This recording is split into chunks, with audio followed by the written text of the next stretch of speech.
Hello and welcome. I'm Tarek Bazley and this is Downstream, the week's top stories from the world of science and technology on Al Jazeera.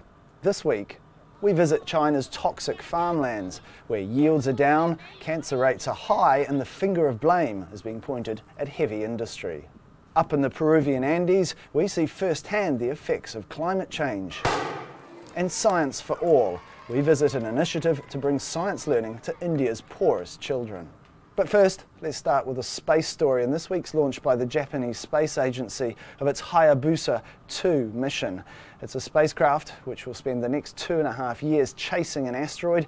When it reaches that asteroid, they intend to observe it, use explosives to blow a crater in the side of it, and then bring some chunks of that asteroid back to Earth. Systems are ready. Main ignition. After days of delays due to poor weather, a successful launch from the Tanegashima Space Center in southern Japan. The H-2A rocket, carrying the hopes of the Japanese Aerospace Exploration Agency and an advanced spacecraft. About the size of a fridge, Hayabusa 2 is setting out on a 6-year asteroid hunt in deep space. The $260 million spacecraft uses novel ion engines, a system which uses electricity to accelerate gas particles. That makes a jet which goes extremely fast at about 30 or 40 kilometers per second, although the mass of this gas is very, very low, but produces a little bit of a push in a very efficient way. And that's enough to really steer the spacecraft along the orbit. And Hayabusa 2 has a long way to go, more than 5 billion kilometers. 2.5 years into the mission, the craft is expected to catch up with asteroid 1999 JU3. And once the craft arrives, it'll spend 18 months studying the asteroid. Experiments include dropping tiny rover robots onto the surface. The most ambitious part of the mission, though, involves firing a high-speed explosive bullet into the asteroid's crust. And it's going to produce a crater, and it's going to produce a puff of material, a kind of ejecting material out into space, which is going to be collected by these instruments, and part of that cloud is going to be brought back. Scientists say the rock from inside the asteroid will be less weathered by the space environment and by heat, and more likely to answer some fundamental questions about the universe and what gave rise to life on Earth. A previous Japanese mission managed to bring rock fragments from another asteroid back to Earth in 2010. That mission had some problems, but if Hayabusa 2 works as planned, it will return pristine asteroid samples to Earth in late 2020. Well, as you heard there, Hayabusa 2 intends to bring fragments of asteroid back to Earth. Its sister ship, Hayabusa 1, did just that back in 2010, but that mission was plagued with a lot of problems. The big question this time round is, have those problems been ironed out, and will Hayabusa 2 go as planned? Well, Darren Jordan, my colleague, asked that question to Maurice Jones, an Australian space writer and expert. Well, I really did not believe that Hayabusa 1 would ever make it back to Earth, and I was absolutely shocked and surprised and happy when it finally landed in Australia in 2010, because I didn't really expect it to return safely to Earth. This one, though, I'm pretty confident that it will return, because they've managed to fix all of the mistakes that they made with the first mission. It's a better spacecraft, it's a stronger spacecraft, and I have full confidence in this mission. So if they do manage to get rock samples from this asteroid that they're chasing, what can these samples tell us about the universe and the solar system then? Okay, well, right now we can't build a time machine, but getting all these ancient rock samples, which are probably billions of years old, is almost like travelling back in time. I mean, these are samples from deep within that asteroid that have probably been unchanged by any other processes. And so it's an early record of what conditions were like in deep space and even in the solar system all that time ago, even before the Earth itself was formed. And so you just can't find material like that on the Earth, because everything gets recycled by tectonic activity and wind and erosion. And if we want to look at material that ancient, this is the only way to do it. Maurice, let me get a final thought from you. I mean, we don't hear much about the Japanese space program. We know it's had very mixed results in the past.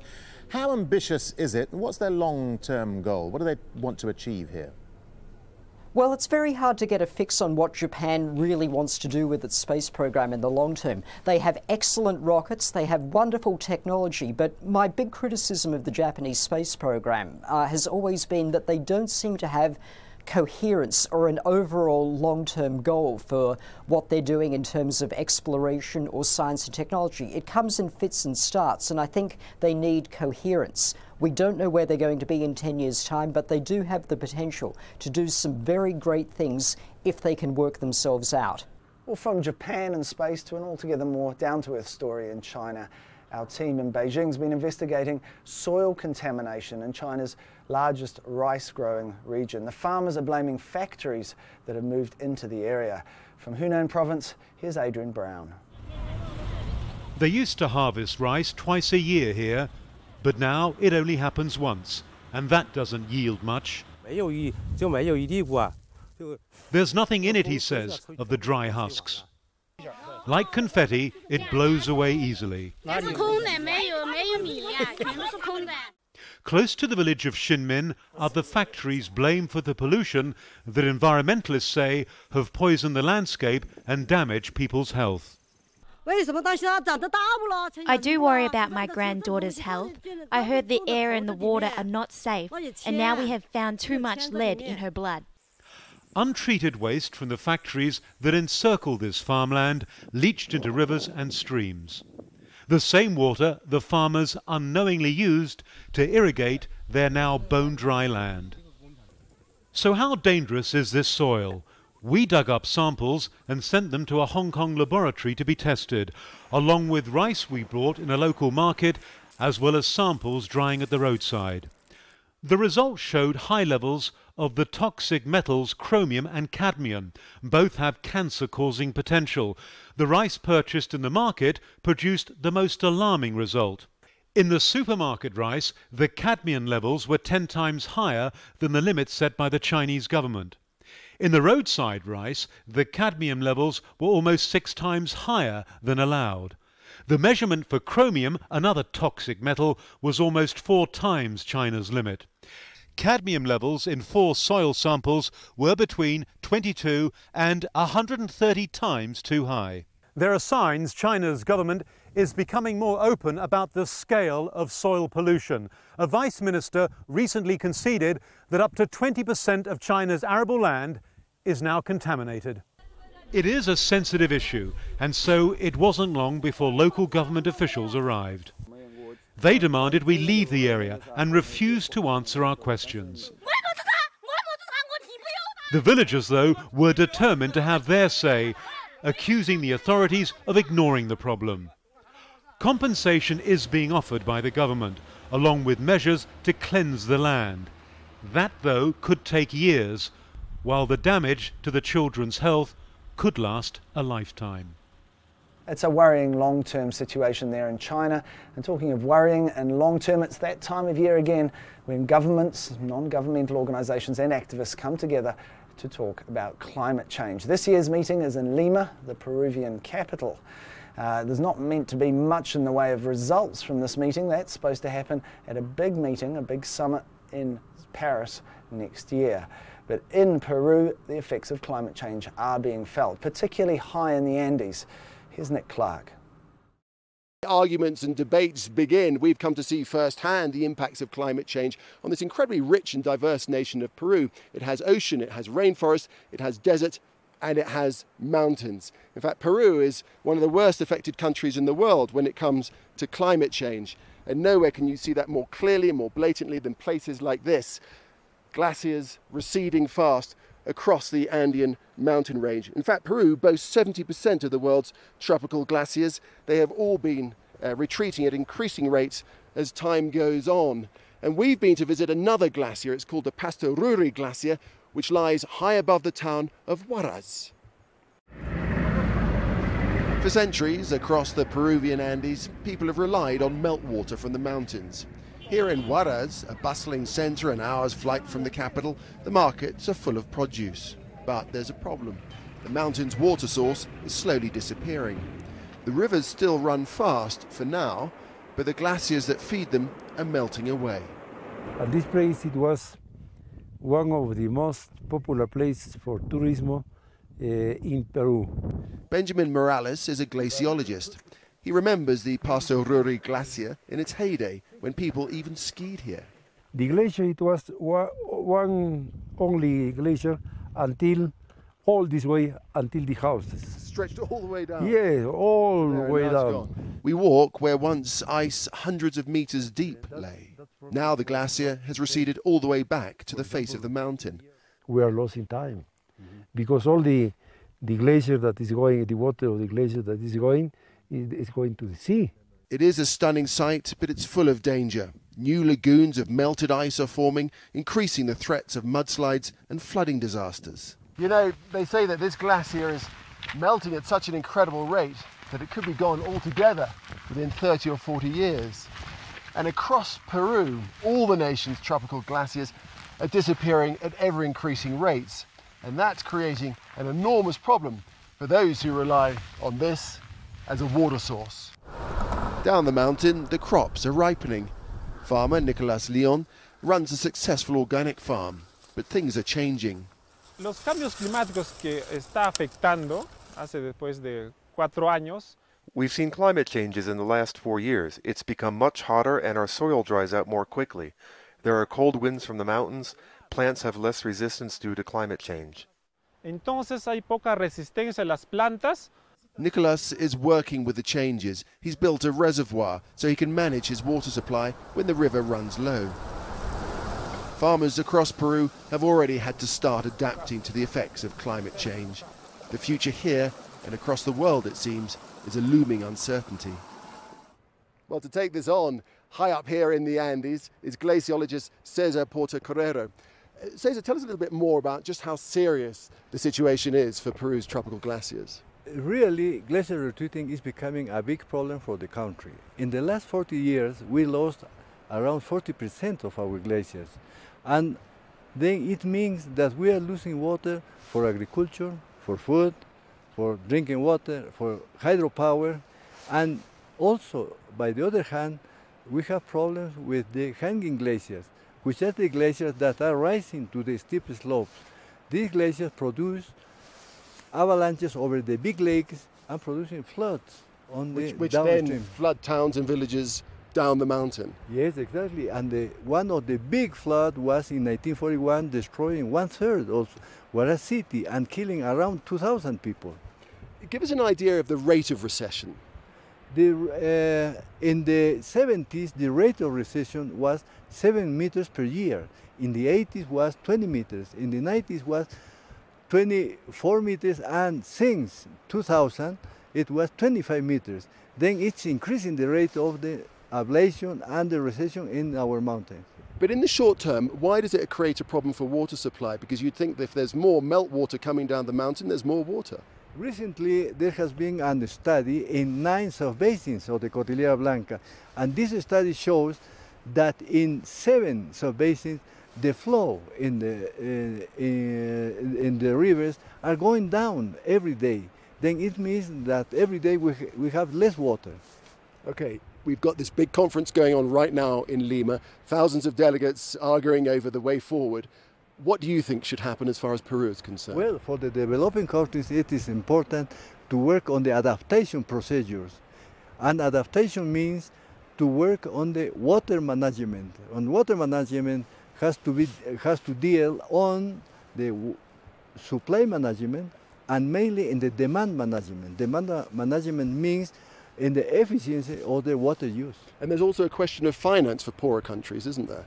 Yes, but at the same time, I think that the developing country has to start the work with their own resources, and after perhaps we could have the support of other countries. Okay. Cesar, thank you very much indeed for joining us here in this spectacular location. And so what can we expect from this conference that's going on right now? The conference that's going on right now in Lima. Well, all roads lead to Paris in 2015, when a globally binding treaty must be signed. And if it isn't, all bets are off about the way forward for a universal approach to tackling climate change. In the years gone by, there's been an incredibly slow, stultifying approach to it. Progress has been very, very slow. There is a little bit of optimism this time round. The US and China have come up with this deal to reduce carbon emissions, which has thrown down the gauntlet to all the countries at this conference, developing and developed countries alike. We'll see what happens over the next 2 weeks. Well, in recent years, India's experienced an extraordinary technological revolution. It's been fueled by scientists and researchers, a good many of them from homegrown institutions. But many children still don't get the chance to realise their potential, which is where a new initiative has stepped in. My colleague Nidhi Dutt now has this report from Balabhgarh. It's not every day that children like Khushbu Kumari get an opportunity like this. But when they do, the possibilities seem endless. I like these classes because we get to work on experiments with our own hands. I want to do these experiments over and over again. I want to learn more about science, and when I grow up, I want to be a doctor. Her teacher here in the town of Balabhgarh is just 15 years old. Lakshya Kora is from India's growing middle class and goes to a private school.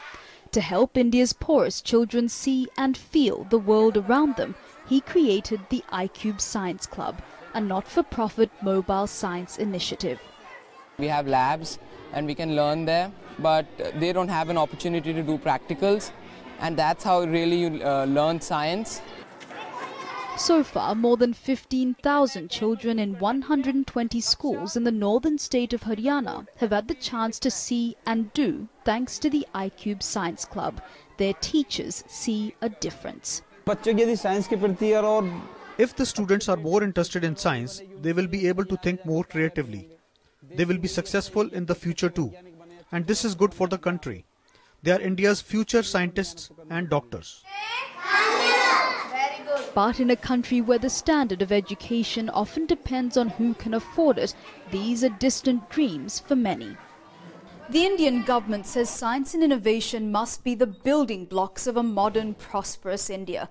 But with millions of children struggling to learn the basics, some experts argue that the country's entire science curriculum needs to be rethought.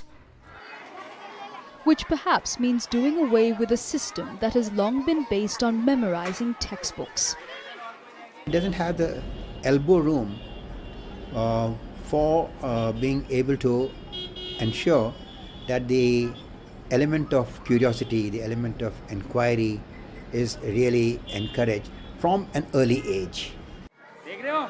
And as India looks to showcase its scientific talents to the world, these programs are a gentle reminder that the grassroots of learning also need to be nourished. Well, this week we saw the marking of HIV/AIDS Day with comments from one of the world's leading AIDS researchers. He said that antiretroviral drugs, those drugs that have been keeping so many people alive and well for so long, could now be inducing mutations in the virus itself. He fears that these mutations could make the viruses resistant to the antiretroviral drugs. Here's Jacob Ward in San Francisco. Luigi Sacco Hospital in Milan is typical of the front lines in the battle against HIV/AIDS. It's a busy place full of both recently diagnosed and long-time patients who are all here for one vital thing: antiretroviral drugs. The first time when he told me that I had to take 4 different kind of pills, I was really scared because everyone knows that they brings a lot of problems. The drugs are chosen from 27 possible medications. Typically, a cocktail of 3 or more of those drugs is given in a single dose. They're designed to suppress the virus in the body and often make transmission more difficult. But Dr. Jay Levy, an American physician among the very first to discover the virus in the 1980s, worries that the drugs may be inviting disaster.